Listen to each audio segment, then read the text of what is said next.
अस्सलाम वालेकुम friends, welcome to our YouTube channel. तो दोस्तों इस वीडियो में हम बात करते हैं कि पिक्सल लैब में आप लोगों ने कैसे कस्टम साइज़ को सेट करना है। तो चलिए स्टार्ट कर लेते हैं। सबसे पहले आपने प्ले स्टोर पे पिक्सल लैब को इंस्टॉल कर लेना है और इंस्टॉल करने के बाद आपको इस तरह का इंटरफेस नज़र आएगा। जब आप ओपन करोगे तो फिर यहाँ पे ऊपर आपको 3 डॉट नज़र आ रहे हैं, ठीक है। इस पर आप सिंपली क्लिक करोगे तो क्लिक करने के बाद यहाँ पे दिया हुआ है इमेज साइज़, ठीक है। आप इसी ऊपर क्लिक करोगे। अगर तो आप कस्टम साइज़ को सिलेक्ट करना चाहते हैं, लाइक स्क्वायर बनाना चाहते हैं या प्रोफाइल पिक्चर बनाना चाहते हैं, ठीक है, जिस तरह लोगो टाइप होता है तो वो बनाना चाहते हैं, ये सिलेक्ट करेंगे। अगर थंबनेल वगैरह बनाना चाहते हैं या यूट्यूब बैनर, फेसबुक कवर या गूगल प्लस कवर बनाना चाहते हैं या ट्विटर हेडर वगैरह, तो ये सिलेक्ट करेंगे।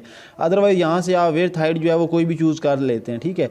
यहाँ से आप कुछ भी जो है वो चूज़ कर सकते हैं। लाइक मैं विड्थ जो है 1280 और हाइट जो है वो 600 करता हूँ। तो यहाँ से हम ओके पे क्लिक करेंगे। तो जैसे ही ये करेंगे तो यहाँ पे आप देख सकते हैं हमारा ये सेट हो चुका है, ठीक है। तो इस तरह जो है आप लोग पिक्सल ऐप में कस्टम साइज़ को